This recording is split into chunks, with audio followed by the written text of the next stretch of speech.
Good morning, guys! Good morning, baby! Morning! Ayun. Mag-ayos kami niyan. Daddy ngayon sa sala. Ano na yung TV. I-mount na. Tapos maghahang ng mga paintings. Ganun. Mga frames. Para magkaano lang. Magkabuhay ang aming kalay. Hi, Gluten! Yes! Bakit? Hindi ko pa alam, anak. Kailan daw kakabit yung wifi. Medyo madilim lang dito sa ko, guys. Dito? Sa office. Palagyan ko na dyan. Hello. Morning, Daddy. Ayan, may siya sa mga sukat-sukat niyang precision. Precision, pag may labas dyan na mayo, may katapusan, may precision. Lalagyan namin dyan sa... Tapos dito, salamin. Para kung mukhang maluwag pa yung area. Okay, guys. Anong oras na? It's 9:25. At wala pa rin nangyayari. Kay Mr. Precision. Naku, no. Tinan niya.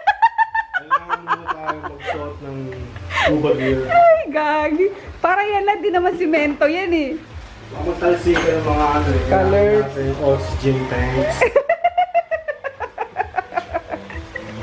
Ang gago na yun talaga eh. No?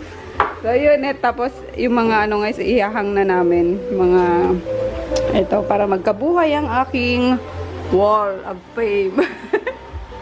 Ayun, nabili ko sa Pure Gold din nung nakaraang araw pa to. Yun, this one is 479 pesos lang, guys. Pesos. Tapos, ito mo gusto ko yung blue, na parang nasa nasa tubig ka lang, or nature, yun. Anong tawag dito, Daddy? Koi? Koi. Same sila kasi to 30% off. So, naging na lang siya, 479 pesos. Ses. Tapos, meron pa doong, dalawa pa. Yung isa, bala ko ilagay sa sa CR. Diba? Halika sa CR, maganda, guys. This one. Ganda nito. Pagka-blue niya. Aquamarine blue ba to? Ang ganda, no?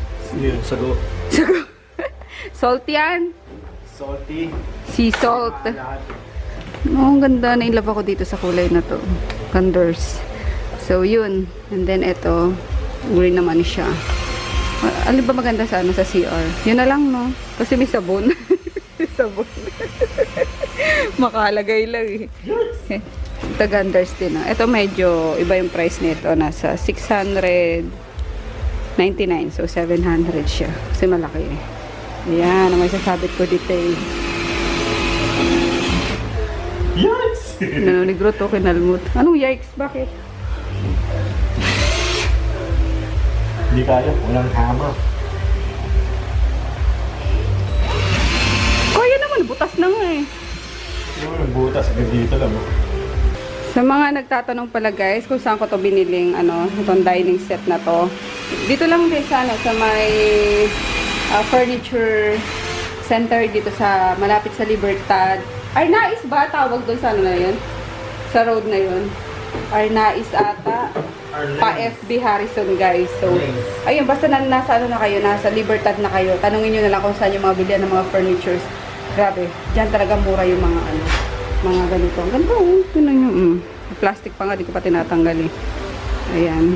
Medyo madumi lang, guys, kasi kakain lang namin. May siya, may design siya. So, glass. Yun. And then yung aking mini office. Lalagyan ko pa yan dyan ng kung anik-anik. Kaya hindi pa ako guys, tagal apartment tour. Kasi gusto ko maayos kapag tinur ko kayo dito, diba? So, ayun. Ito ang pang center table. Dito na muna nilagay pansamantala. Or dyan na lang siya. Tapos yung sa center table is yung mga cactus ba? Na malilinggit. Gusto ko din yun. Ayun, tapos sa CR, maglalagay din ako noon. Ayan si Poknat. Tutulog-tulog. Yung ay ba sa inyo, may nagsuggest na lagyan ko pala ng linoleum itong floor. Ayoko ng linoleum guys, kasi katagalan, alam mo yung mga overlap nun, nag-ano din, natatanggal din, and hindi ako fan ng ng linoleum talaga, kahit kailan. Parang, okay pa sa akin yung ganitong, parang oldie na na floor, na mga ganyan-ganyan, pero huwag lang linoleum talaga na ayoko na. And then, ayun nga, dumating na yung aming first bill. Ang saya lang guys, kasi tingnan nyo naman. Tada! 196 pesos. Sana sa mga susunod, ganun din ito. Ganun lang din ang mga bill namin. Pero, hindi. Imposible yan kasi may ref na, may TV, hindi dadalhin pa yung computer. So, okay pa yung mga maglalaro ng 1K, huwag na lumagpas. Kaya hindi kami masyado nag-aircon doon. Ano na, Mr. Precision? Wala pa, May. Lapit na pala birthday ni Daddy. May, ilan taon ko na, Daddy? 26. Ah, 26 na siya. Oh my God. Kapal ng pagmumukha. Hindi ka tumatanda ah. Well, I used to be 5 years old. Check it out. Does it look like it's going to fly up? Tada! Pinatay ang ilaw at nag-vlog ako. Ano yan, nahang na guys. Doon, din ako maglalagay pa ng isa kasi yung table ako ilalagay dyan tapos may lampshade. Ayaw! Ayun na. Linis-linis na lang. Punta kami guys, pinapashipan ko dito sa Baclaran.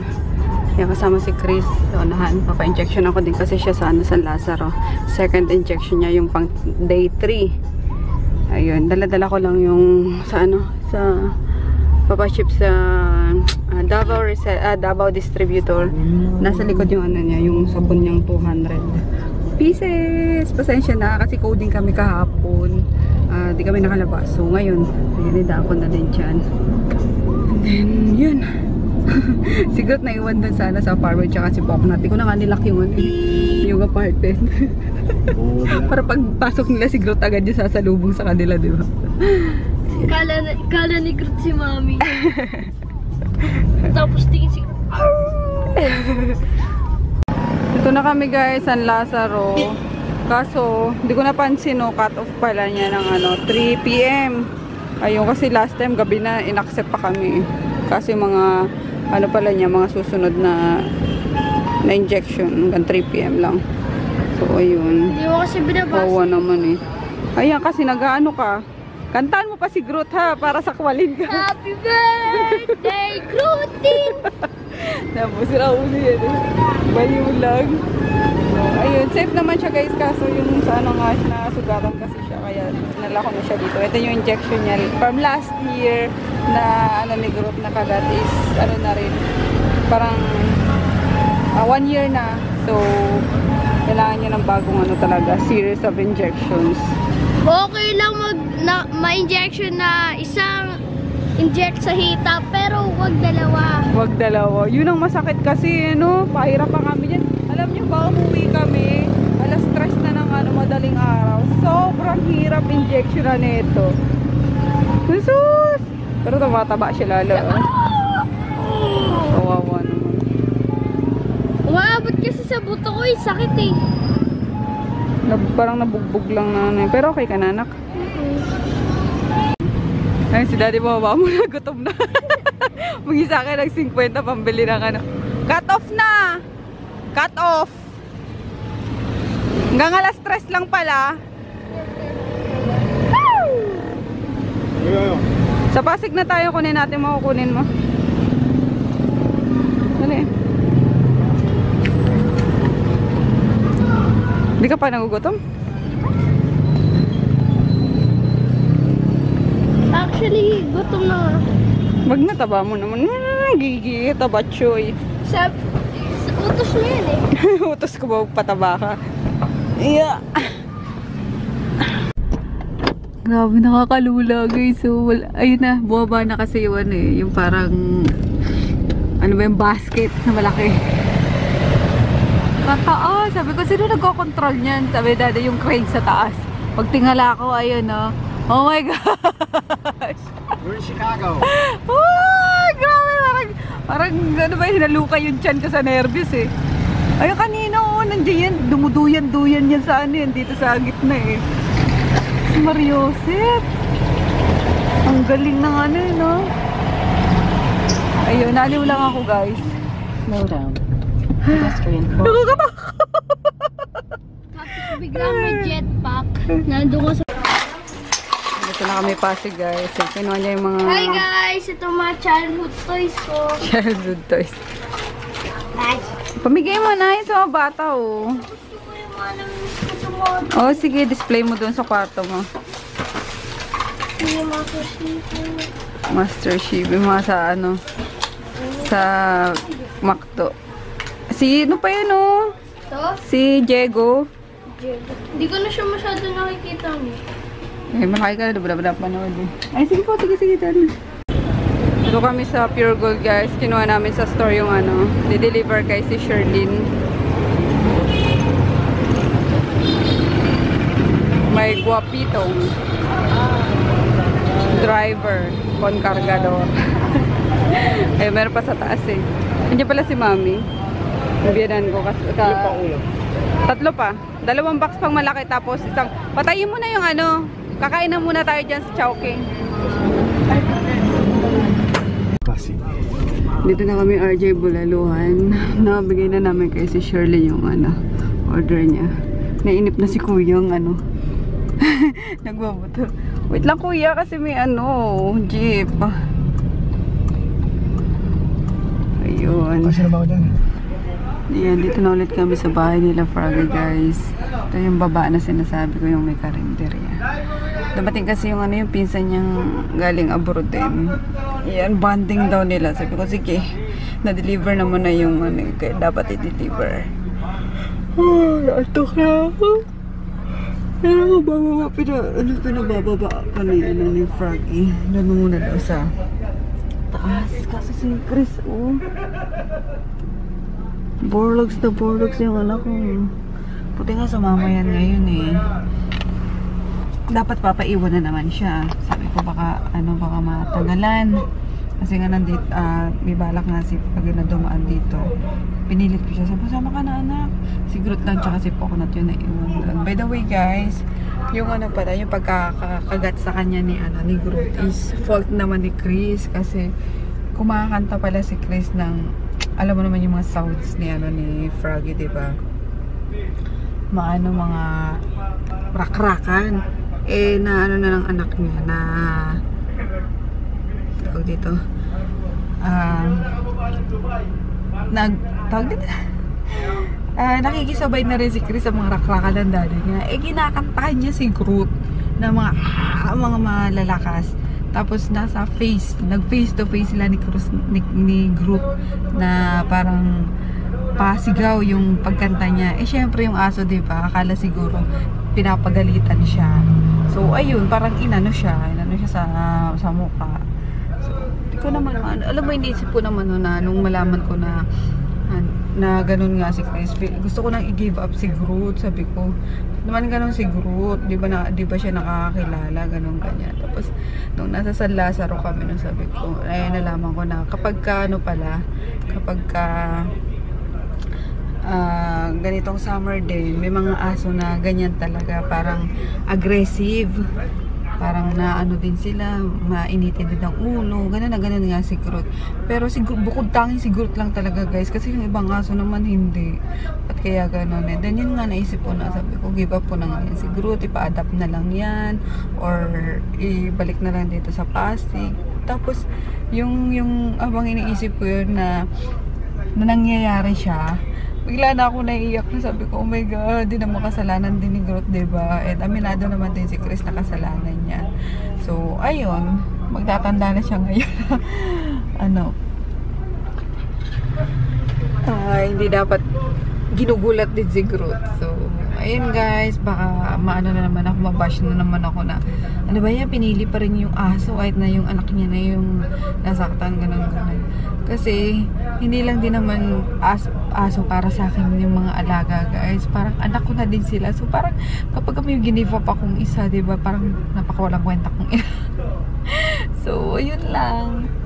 Eh dayo din naman din ni Chris na mahiwalay nga si Groot. Kasi very sweet naman talaga si Groot.